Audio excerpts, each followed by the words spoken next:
I've always lived a simple life, happy with a steady job and some peace and quiet. I learned the value of hard work and discipline from my dad, who taught me everything about welding. It wasn't glamorous, but I took pride in the craftsmanship. I never needed much, just a job and someone to share my life with. That someone was Lucy, my high school sweetheart, who I thought would be my partner forever. But life has a way of surprising you. Our relationship started with big dreams, full of optimism, but reality hit hard. I worked long hours, often out of town, while Lucy went to college on the money I earned. I thought things were good, but little cracks started to show, and soon our marriage was falling apart. One night, driving down the highway with the radio on, I couldn't escape the memories of Lucy and everything that went wrong. I switched to a talk show about UFOs, anything to distract me. The truth was, I didn't just leave her, I ran, trying to escape the betrayal. Let me back up. I'm Stan Shipman. I was married to Lucy for 5 years. We were high school sweethearts and rushed into marriage thinking love would be enough. I was wrong. Money was never a problem. I've been a welder since I was a kid, taught by my dad. After high school, I breezed through welding school and started working right away. I even did underwater welding and made good money, enough to put Lucy through college. Now she's a paralegal at a big law firm downtown. So why am I running? Why am I on the freeway in the middle of the night? It all comes down to the woman I married and her bad influence of a friend. Lucy used to be sweet, but things changed. I loved her, and I didn't hesitate to pay for her college, despite her parents thinking I'd go broke. They underestimated me. She graduated debt-free, thanks to me. Things went downhill after she started working at McMaster in Fredericks. At first it was fine, but then her coworkers started influencing her. She'd go out with them once a week, which didn't bother me at first, but soon it became twice a week, including Fridays, our date night. When I brought it up, she brushed it off, saying we could go out on Saturdays and that she deserved time with her friends. Then, her nights out stretched later and later, and her calls went straight to voicemail. I finally confronted her one Saturday morning. I asked what was going on with her late-night outings and if she was seeing someone else. She denied it, saying they just went for a bite to eat after drinks. I told her it needed to stop, and she agreed, promising to quit going out on Fridays. For a few weeks, things seemed to improve, but soon enough, she was back to her old habits. Suspicious, I installed a phone finder app on her phone to track her location. One Friday, I followed her to a bar. Inside, I found her sitting with a group, including one guy she was way too friendly with. She wasn't wearing her wedding ring, and when I confronted her, she claimed she took it off so she wouldn't lose it. One of the guys, Jake, stood up and introduced himself, smirking as he mentioned he worked with Lucy. The group chuckled, except Lucy. Jake squeezed my hand, trying to intimidate me, but he couldn't. I squeezed back, crushing his soft hand until I saw him wince and let go. "I was just going to ask your wife to dance if that's cool," he said, rubbing his hand. I looked at Lucy. "Is that true?" I asked, and she nodded slowly. Thinking this might reveal more, I nodded back. "Go ahead, but remember, she's my wife, and I'll be watching." Lucy got up to dance, and I took Jake's seat, ordering a beer as most of the others drifted off. "You don't own her, you know," said the woman next to me. "And you are?"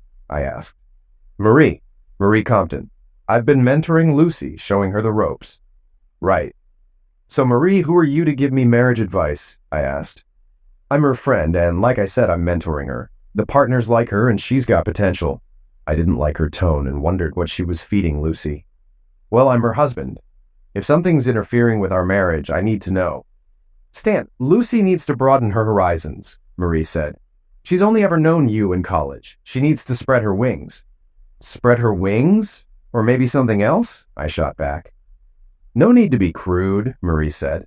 "But yes, maybe she needs to explore other things. You'll benefit in the end." "Oh, really? How?" I asked. "She might learn a few things to bring back to you. I'm sure you're seeing someone when you're away on jobs, right?" "No, Marie. I work, get paid, and come home. I love Lucy and would never hurt her." "Maybe you should broaden your horizons too," she smirked. "I take my vows seriously. I trust Lucy does too. I notice you're not wearing a ring. Ever been married?" "Twice," she said. "Let me guess, you cheated on them, didn't you?" I asked. She shrugged. "Yeah, so? I do what I want." "Well, Lucy's taken, and I expect you to respect that." Marie chuckled. "Sure, you keep thinking that," she said. Jake and Lucy returned from the dance floor, and I stood to let Lucy sit between me and Marie. blocking Jake from sitting next to her. He didn't look happy, but I didn't care. So, Lucy tells me you're a welder. What do welders make these days, $15 an hour? Jake asked. Actually, I make over 35, more if I work underwater. I also paid for Lucy's college, I replied. You're paying off her loans? He asked. No, she has no loans because I paid in full. I also bought her that new Toyota. Didn't know welders made that much, but you get lots of women when you're out of town, huh? He said, elbowing me. No, I work 16 hours a day when I'm away. I take my vows seriously, I said. Jake smirked, and I didn't like where this conversation was going. I turned to Lucy. Did you drive here? Yes, she said. Good. I've had enough fun. I'm going home. I expect you to follow soon. I got up, knocking my cold beer into Jake's lap. Oops, sorry. Better go change those pants. Jake stood furious, but backed down when I warned him. Smart move, I said, turning to Lucy. You coming? I'm right behind you, she said quietly. Marie glared at me, but I didn't look back as I left. Lucy arrived home a few minutes after me. She stormed in, upset. What the hell was that? You embarrassed me. I embarrassed you, I replied. Are you following me? She asked. No, I was just grabbing a beer and saw you with your friends, I lied, something I hadn't done before. If anyone should be embarrassed, it's me. Seeing my wife acting like a giddy schoolgirl with some guy and without her wedding ring made me feel like you're ashamed of me. Is that it? Her face softened. Of course not. I just work with these people, and Jake's the attorney I work with the most. And Marie? She's higher up. She's been mentoring me. Does that include marriage advice? I asked. What do you mean? While you were dancing, Marie was telling me you need to broaden your horizons. I asked if that meant spreading your legs too, and she didn't deny it. Be honest, Lucy. Have you cheated? No, I haven't, she said. But she couldn't look me in the eye. You know I could never forgive that. Marie said you might be cheating when you're gone. Are you? No, I said firmly. We've known each other since 6th grade. Have I ever been unfaithful? She shook her head. No. I love you too much to hurt you. I work hard, often 16-hour days. You've seen my pay stubs. Yes, I know, she said. Then you know I've supported you, bought you a car, paid the bills, and I'm saving for a house. You can tell Marie to shove her advice where it belongs. She's divorced twice for cheating. Lucy was shocked. How do you know? She told me. She seemed proud of it. I don't trust her or Jake. They're up to something, and I don't want you caught in it. You haven't done anything wrong, right? No, I haven't, she said. I just enjoy going out with them. I'd like to spend time with you, too. Think you can start hanging out with your husband again? Of course, she said, wrapping her arms around me. I'm sorry. That's okay. There are only 3 things I've ever wanted. To be married to you, to be the best welder, and to have a family with you. She smiled. Well, you've got the first 2. Ready to work on the 3rd? I smiled back. Let's do it. We spent the rest of that night in the master bedroom, and for a couple of months things seemed to calm down. Lucy stayed home on Fridays, and I made an effort to be more loving, never bringing up Marie or Jake again, trusting Lucy to do the right thing. Then, one Friday night, I came home to a dark house, except for candles on the dining table. I smelled lasagna cooking and thought Lucy had planned something special. The table was set with our best china, and when I turned around, I saw her in one of the shortest dresses I'd ever seen. It highlighted her legs, which she knew I loved. The dress barely covered her and was completely backless. She wrapped her arms around me, kissed me deeply, and asked, "Do you like what you see?" "Definitely," I replied. "Good. Tonight's going to be special," she said. "It's a surprise. Go clean up and I'll get dinner ready." After washing up, I returned to find the lasagna served, wine poured, and Lucy sitting at the table. I told her I didn't know which looked better, her or the lasagna. She laughed and said, "I hope you enjoy both tonight." As I ate, I started feeling strange and dizzy. I tried to stand but nearly fell. Confused, I looked at Lucy, barely able to speak, before collapsing. When I came to, I was undressed and tied to a chair in our bedroom. My arms and legs were zip-tied, and there was a strange device around my waist. Furious, I shouted, "Lucy, what's going on?" Lucy walked in, but she wasn't alone. Marie was with her. "What is this?" I demanded. "Let me out of this chair." Marie calmly said, "No, it's best you stay put so you can watch your wife expand her horizons." "You pilled me and tied me up for this?" I yelled. Yes, Marie replied. Lucy knew you wouldn't agree, so I gave her something to knock you out. Now you can watch, and there's nothing you can do. I looked at Lucy, furious.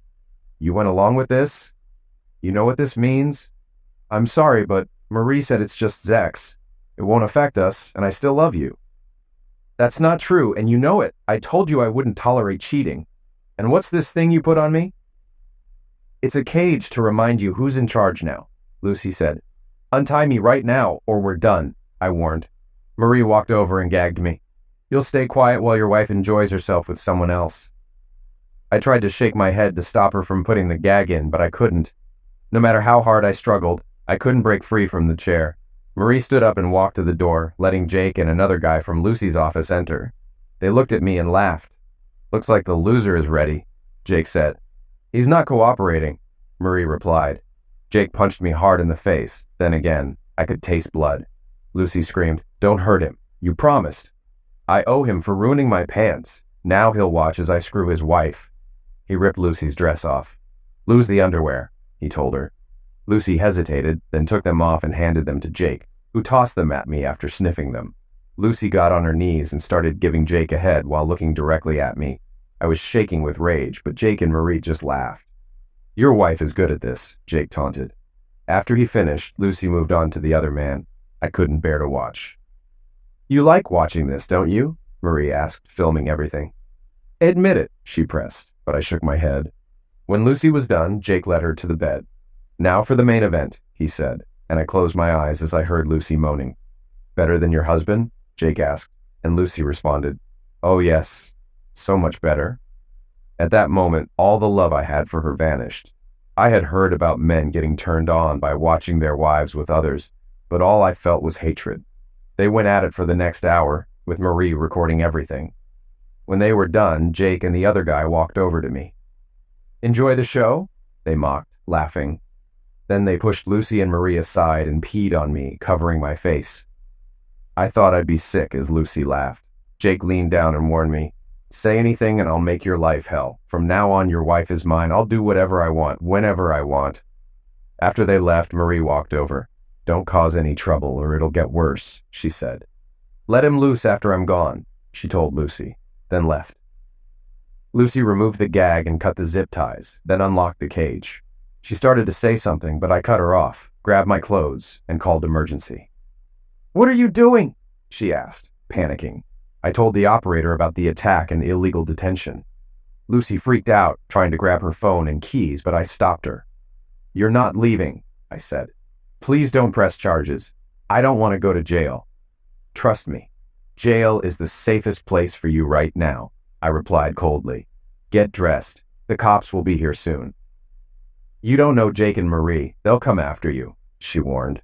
Get dressed, I repeated. Lucy, sensing my resolve, quietly put her clothes on. Her phone buzzed in my pocket. It was a message from Marie. Everything okay? I texted back. Everything's fine. He's not happy, but he'll deal with it. I sent the message, hoping Marie would fall for it. When Lucy came back to the living room, the cops had arrived. I let them in, and they could tell right away something was wrong. One officer took my statement, called for an ambulance, and collected evidence from my face. The other officer talked to Lucy in the bedroom.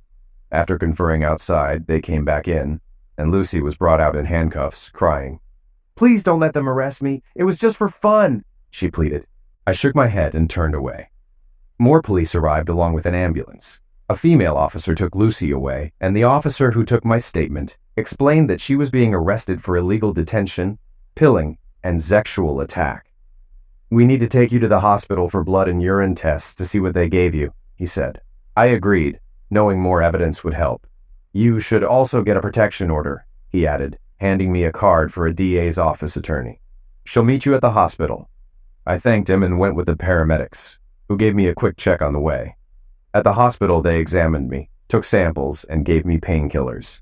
Just as I was starting to relax, a woman entered. Stan Shipman, she asked. That's me, I replied. I'm Linda Calloway, the assistant DA on your case. How are you feeling? I've been better, but I'm okay. She briefed me on the situation, telling me that Marie, Jake, and the other man had been arrested. However, they might be released due to their company's influence. I'm seeking a protection order for you, she said. Thanks. Do you think it will help? Maybe, but no guarantees, she admitted. I understood. I guess I'll just have to deal with it. She nodded. They'll be in jail until Monday for now. You might also want to hire a divorce lawyer unless you plan on staying with your wife. No, I'm done with her, I said.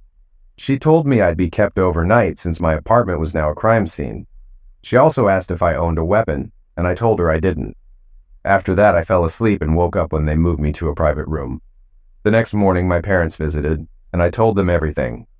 My father was furious. What are you going to do? He asked. I'm divorcing her, I said. Good. Let me find you a lawyer, he offered. He also agreed to give me a ride home when I was discharged. Later, Lucy's parents came by, shocked and embarrassed by what she had done. Her father asked if I planned to divorce her, and I confirmed it. I'm truly sorry, her mother said.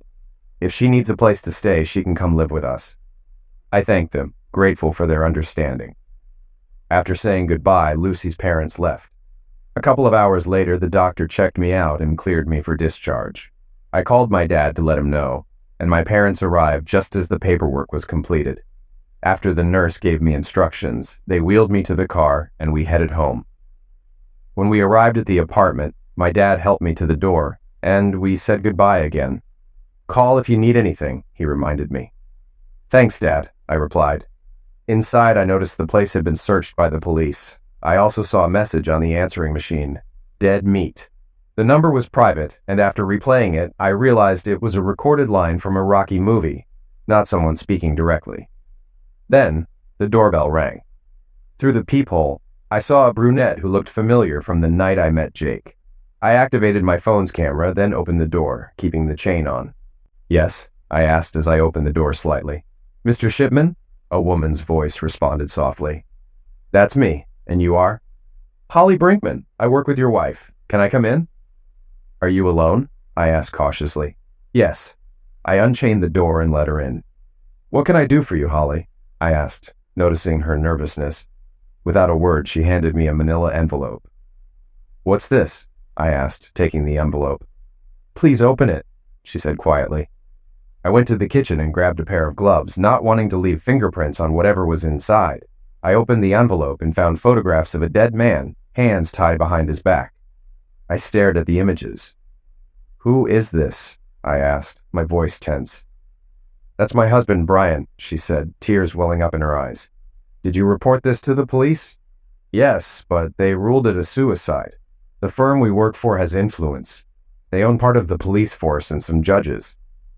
Did Jake have anything to do with this? I asked, thinking of the implications. I don't know, but it's possible he ordered it. So why are you still working there? I pressed. I have no choice, she admitted, her voice trembling.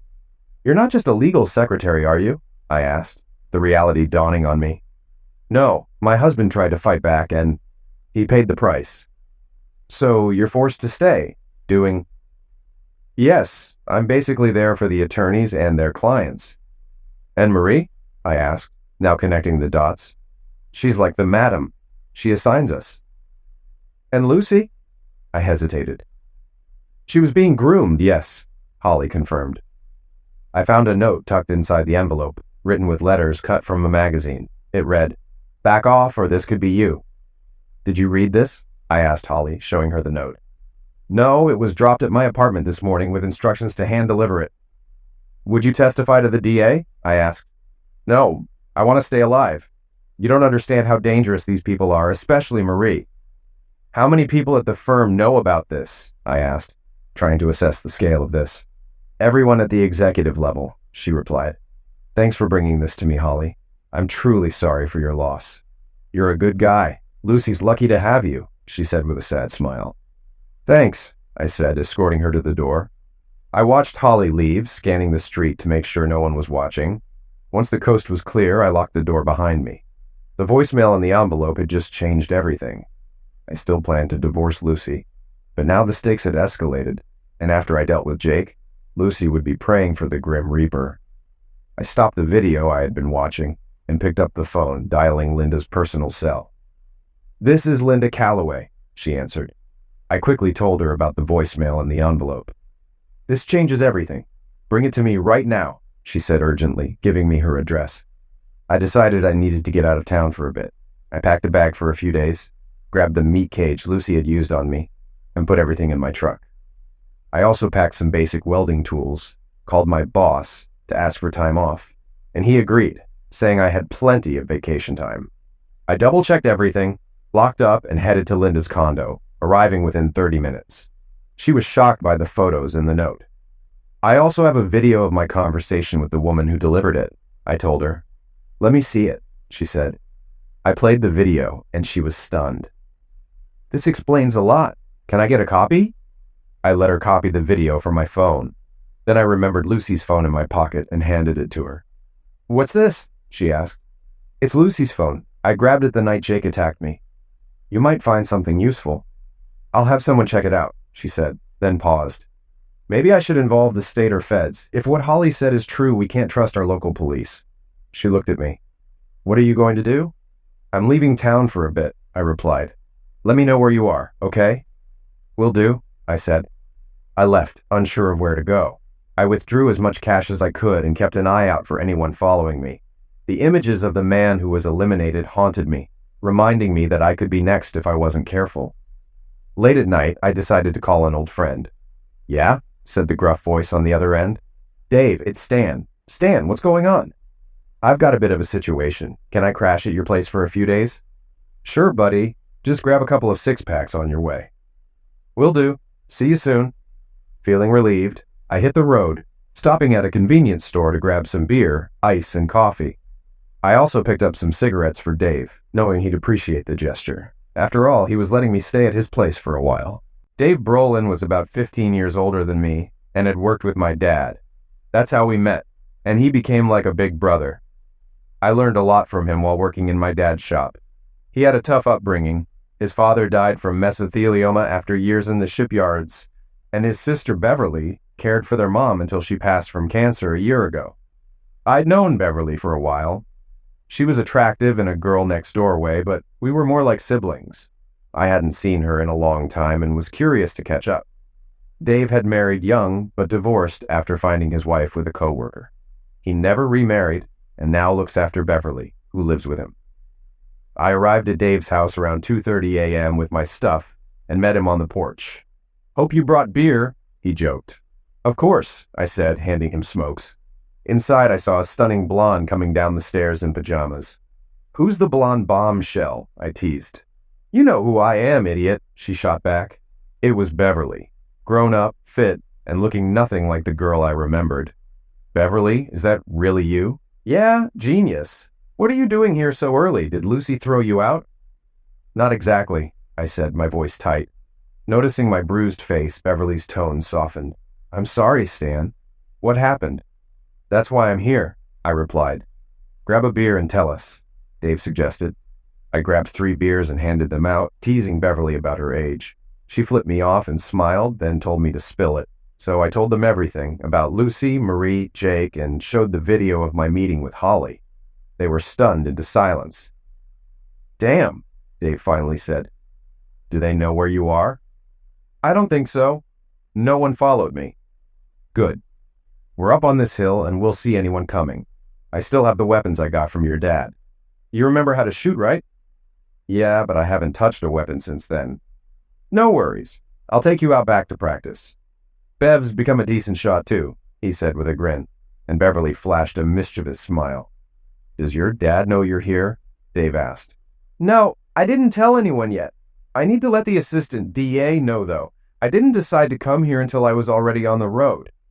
I'll call your parents in the morning. Turn off your phone and take out the battery, just in case there's a tracker, Dave suggested. I shut off the phone and removed the battery. Lucy's arraignment is Monday? Beverly asked.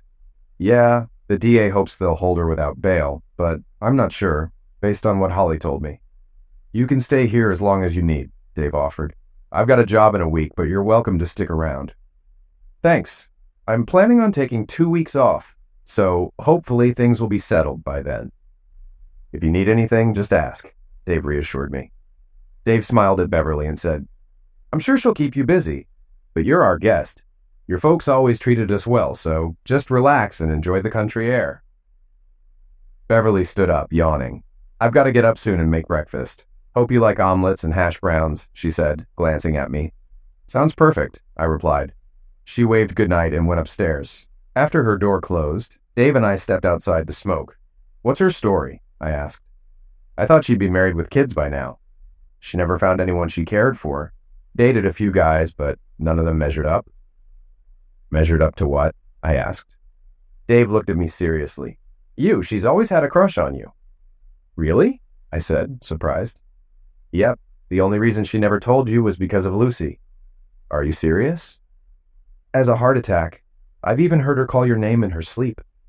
That's a little too much info, I said, feeling awkward. Dave just smirked. It is what it is. When did she turn into a babe? I asked, shaking my head. She's always been pretty. You just had blinders on with Lucy. Yeah, I guess I did, I said quietly. Look, if you two get together, that's fine by me. Just don't break her heart, okay? She's had feelings for you for a long time. I'm done with Lucy, I reassured him. Good. Just don't lead her on, he added. We finished our smokes and Dave headed to bed. I followed shortly after and fell asleep as soon as my head hit the pillow. I woke up to Beverly yelling, "Rise and shine." It was 8:30. After my morning routine and a quick shower, I got dressed, pulling off my wedding ring and leaving it on the dresser. When I came downstairs, Beverly was making breakfast in a short t-shirt and cut-off shorts, her hair pulled back. She looked amazing, and I wondered why I hadn't noticed before. Smells great, I said. She smiled. Coffee's ready. Want butter pecan creamer? Absolutely. Help yourself, just save some for us, she said with a wink. I poured a cup and joined Dave, who was reading the paper. Morning, I said. Morning, he replied, still focused on the news. There's an article about a lawyer getting arrested. Could be connected to your case. I glanced at the article, but it didn't offer many details, so I handed it back. By then, Beverly brought breakfast to the table. This is amazing, I said after a bite. Glad you like it, she smiled. After breakfast, Dave stood up. I'm heading into town for a bit. If you need to call the DA, use the house phone. Thanks, I said. Beverly handed him a list and he left. I turned to her. Need help with the dishes? Not necessary, but I'd appreciate it, she replied with a grin. I helped Beverly clear the table and she tossed me a towel while she washed the dishes. I see you're not wearing your ring. Are you really going to divorce her? She asked. Yeah, I told her I wouldn't tolerate cheating, and I meant it, I said firmly. Good, she replied with a slight smile. Glad to see you still have some backbone. So, what's your story? How are things with you? I asked. She shrugged. Okay, I guess. Anyone special in your life? I asked, curious. There was, but he was taken. Besides, I had to take care of my parents, she said, looking a bit sad. Yeah, I heard, I said sympathetically. I worked as a waitress to help out after Dad died, and when Mom got too sick, I stayed home full time to take care of her, she explained. I'm sorry. Don't be, I don't regret it. I just hope someone will be there for me when I'm that age, she said with a soft smile. So, what happened after your mom passed? I asked. Had to sell the house to cover the expenses. Dave let me have what was left, and I've been living here since. He offered to send me to college, but I turned him down, she added. Why? I asked, surprised. I want to make it on my own. I'm working at McDonald's and taking business courses at night, she said proudly. Good for you. Dave's still talking about starting his own fabrication business. He wants me to handle the accounting, she said. Still on about that, huh? I laughed. Yeah, he does custom work for folks around here and makes good money. His dream is to work full-time from his shop. Maybe he'll show me the shop while I'm here, I said. That would be nice, she replied. We fell quiet, and I found myself really admiring her for the first time. She noticed and raised an eyebrow. What are you staring at? She asked. I think I'm looking at the most beautiful woman I've ever met, I told her. She blushed and looked down.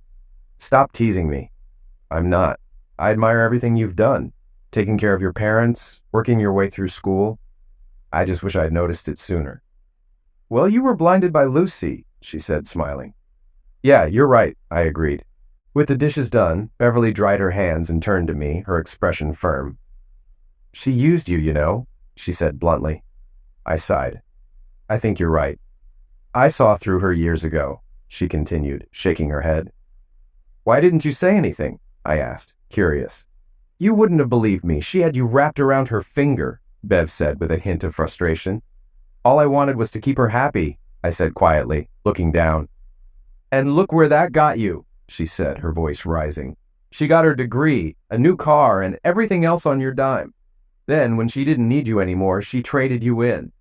I'm glad she's in jail because I'd tear her apart if she were here. I believe you would, I said with a smile, trying to lighten the mood. Bev crossed her arms and stared at me intently. I need to know one thing. What's that? I asked. Are you going to fall for her tears and take her back? I shook my head firmly. No, that's not happening. Good, she said, visibly relieved. Just remember that. Without warning, Beverly pulled off her t-shirt and tossed it aside, revealing herself to me for the first time. She quickly undressed, walked over, wrapped her arms around me, and kissed me passionately. We made love in the kitchen as the morning sun streamed through the window. I love you, Stan Shipman.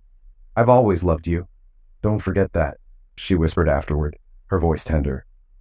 I love you too, Beverly, I replied, still breathless. I want to stay like this forever. That sounds nice, she smiled, but I doubt my brother would appreciate it. She laughed, and I kissed her deeply again. Then it suddenly hit me. I pulled back, concerned. I just realized I didn't use protection. Don't worry, I'm on the pill, she reassured me with a smile. Honestly, I wouldn't mind if you got me pregnant. I'd love to have your kids. I'll hold you to that, I said, relieved.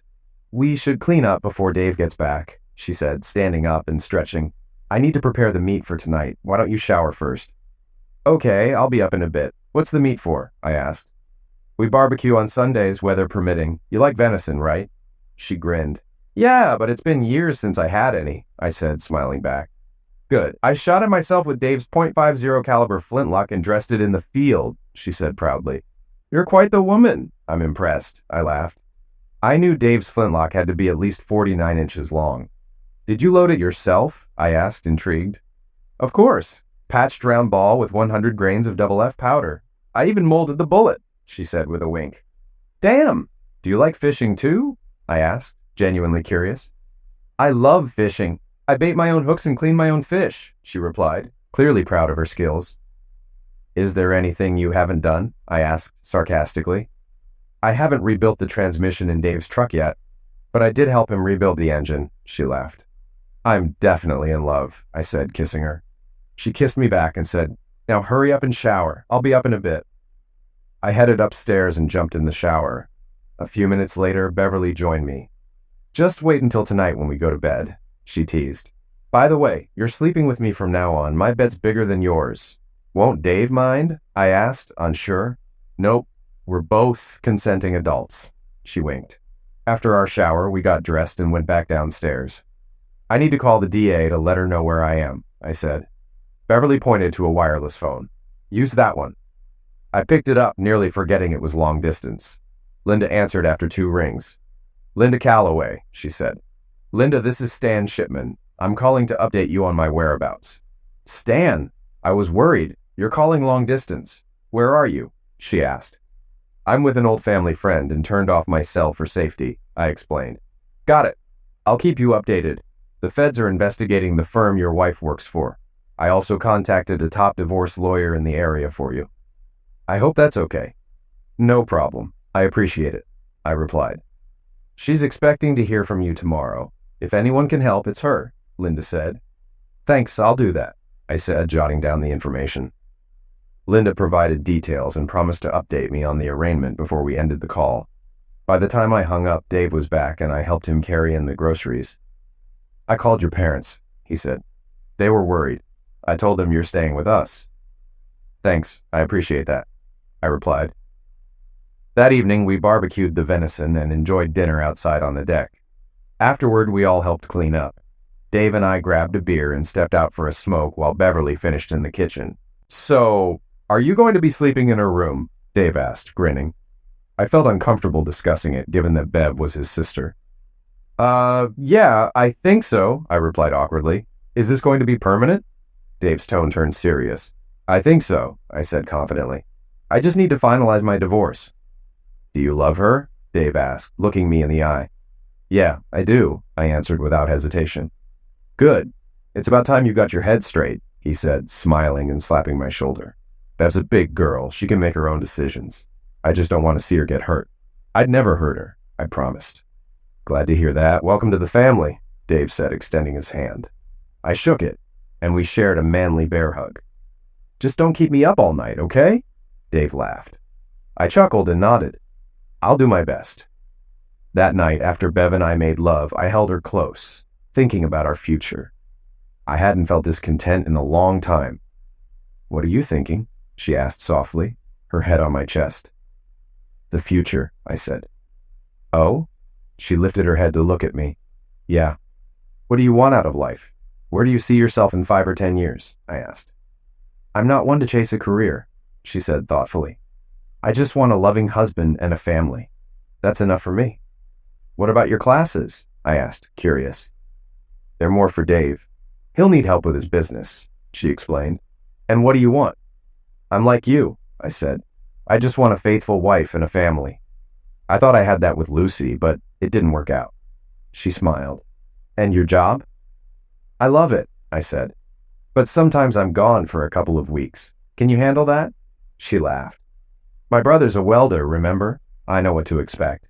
As long as you come home to me, I'm fine. I looked at her, feeling peace I hadn't felt in ages. I wish I'd met you before, Lucy. Me too, she said. But we'll get through this together. We're a team. I'll always be here for you, she added warmly. I love you, I said, kissing her. I love you more, she whispered, holding me tight. That night, I fell asleep feeling truly loved. The next morning, Beverly was up early. After making breakfast, she kissed me before heading to work, reminding me she had class after her shift.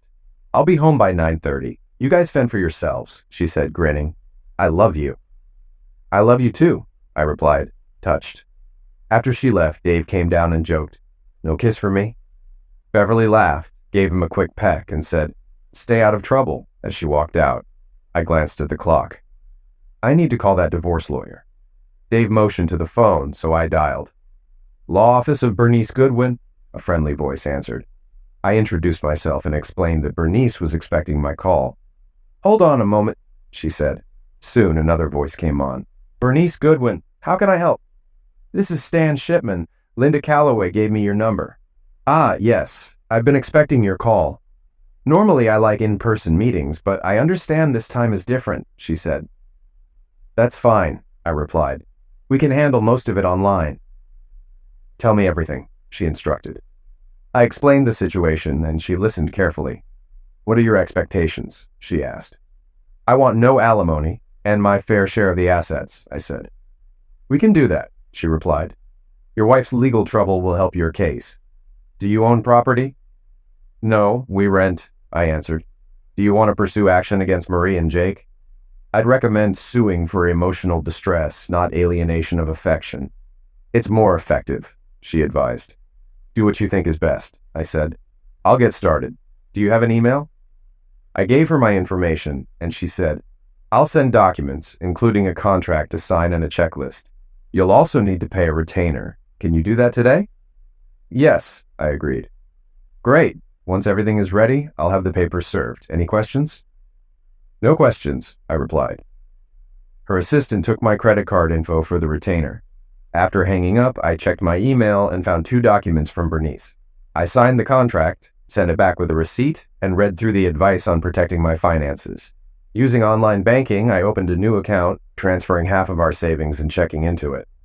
I paid off and canceled Lucy's card, but kept mine open for the retainer payment. By early afternoon, I had finished everything. Dave took me to his shop where he was working on a trailer for a local farmer. I helped out, finding it relaxing to stay busy. Around 3 o'clock, we got a call. Dave answered and handed me the phone. It's your lawyer, he said. This is Stan, I said. Stan, it's Linda Calloway. Bad news. The judge set minimal bail and let them go, Linda said, sounding tense. How's that possible?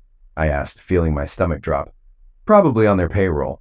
The protection order's in place, but it's only as good as the paper it's on. Stay put for now. The feds are watching them, but I can't guarantee your safety, she explained.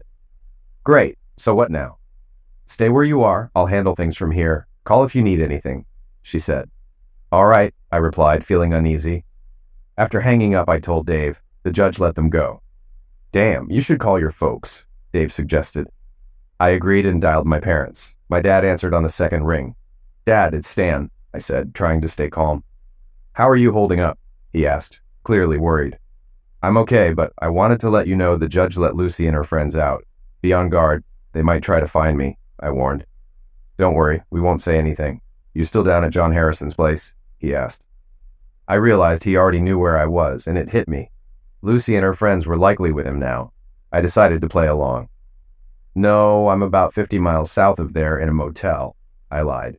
Okay, as long as you're safe, my dad said, sounding strained. I'll be leaving here tomorrow, heading east, I added, continuing the ruse. Just let me know where you end up, he replied. Can I talk to Mom? I asked, sensing something was off. She's in the bathroom, he said, his voice shaky. I thought I heard background noise, raising my suspicions. All right, tell her I love her, I said. I will. Love you, son, he said, and we ended the call. I immediately called Linda. I think Lucy and her friends are at my parents' house, I told her, feeling anxious.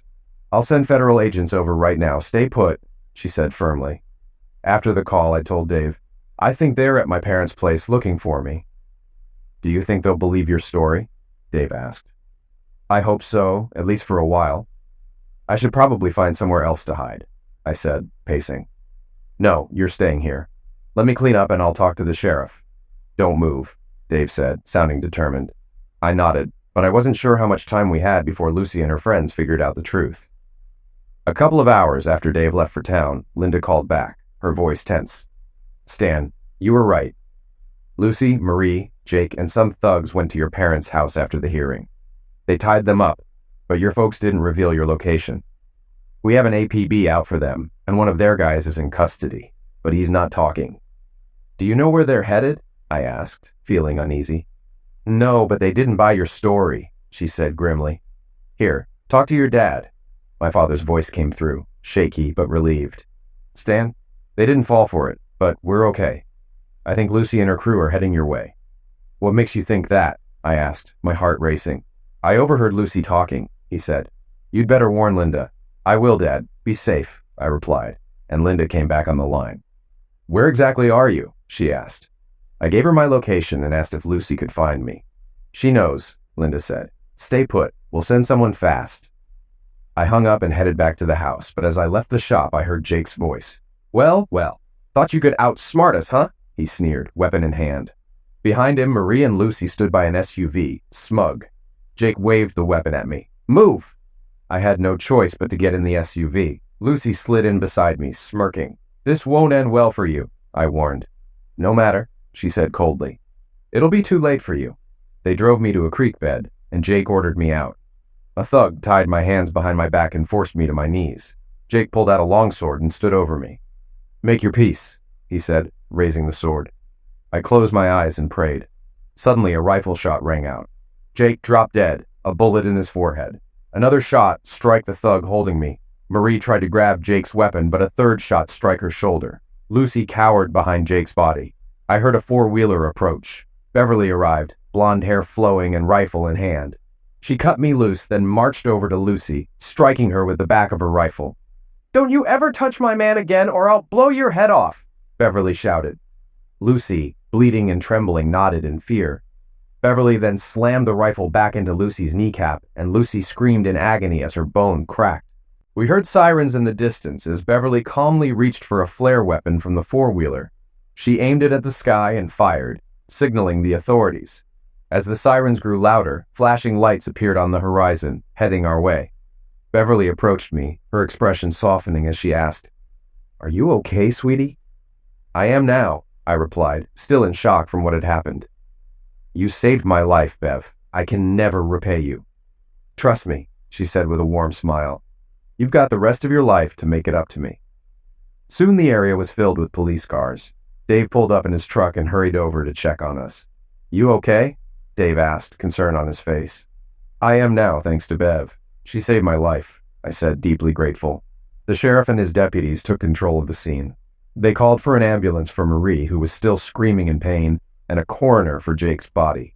Lucy was handcuffed and taken away, but not before shooting me a hateful look. She eliminated Jake and Ronnie, Marie cried, tears streaming as paramedics tended to her. The sheriff remained calm. Nope, he said. This is Dave's property, and under the castle doctrine, Miss Brolin was within her rights to protect Mr. Shipman's life. You're lucky she didn't eliminate you too. As deputies loaded Lucy and Marie into separate squad cars, the sheriff told me, they're both being charged with attempted liquidation and conspiracy. With the evidence we've gathered and your testimony, it's a sealed case. After the police collected the evidence and the bodies were removed, Beverly and I got back on the four-wheeler and rode home, with Dave following in his truck, relieved but silent. As we parked, I turned to Beverly. I thought you had classes today, I said, still in awe. She grinned. Dave came by McDonald's and told me what was going on. I clocked out, came home, and followed the tire tracks to where you were. I got into the deer stand and, well, you know the rest. I owe you everything, Bev, I said, full of emotion. You don't owe me a thing. You're alive, and that's all I care about, she said, hugging me tightly. Inside, I called Linda to tell her what happened. She was relieved I was safe. Now we've got them where we want them, Linda said confidently. The firm is going down hard. I hope so, I replied. I then called my parents, who were equally relieved that everything turned out okay. That night, after things settled down, I thanked Beverly repeatedly for saving my life. Marie eventually recovered, and she and Lucy stood trial for attempted liquidation and conspiracy. They were found guilty on multiple charges, including my attack and illegal detention. Both received life sentences and would never be free again. I couldn't have been happier. Beatrice finalized the divorce, and thanks to Lucy's convictions, she got nothing. Beatrice also secured a hefty settlement from Marie and Jake's estate. By the end, I was rolling in money. Sure, Bernice got a share, but I was very happy with my cut. The firm settled for a large sum as its partners faced federal charges, including racketeering and suspicious end-of-lifes. Eventually, the firm shut down, and the partners ended up in prison for life. It all unfolded in about 6 months, leaving Beverly and me with more than enough to live on for years. I bought a nice ring and proposed properly on one knee. She squealed and kissed me all over. A month later, we got married and spent a week in Las Vegas. When we returned, we sat Dave down and proposed forming DNS Welding and Custom Fabrications. Are you serious? He asked. Hell yeah, I said. Beverly pulled out a spreadsheet and showed it to me. It was the business plan she had been working on. After reviewing it carefully, I nodded in approval.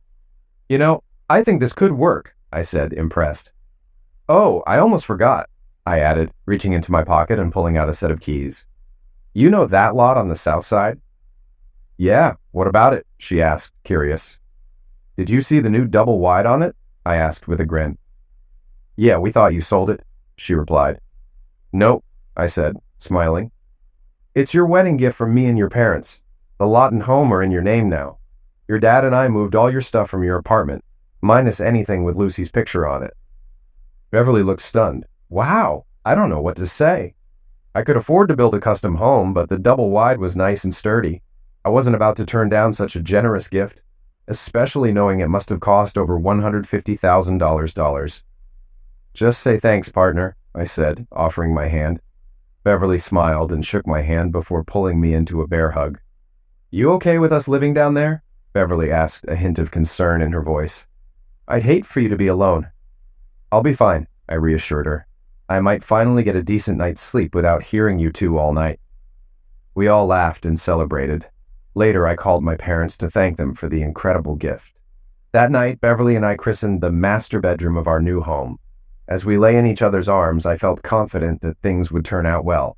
Of course, with money comes a lot of friends, and some have serious prison connections.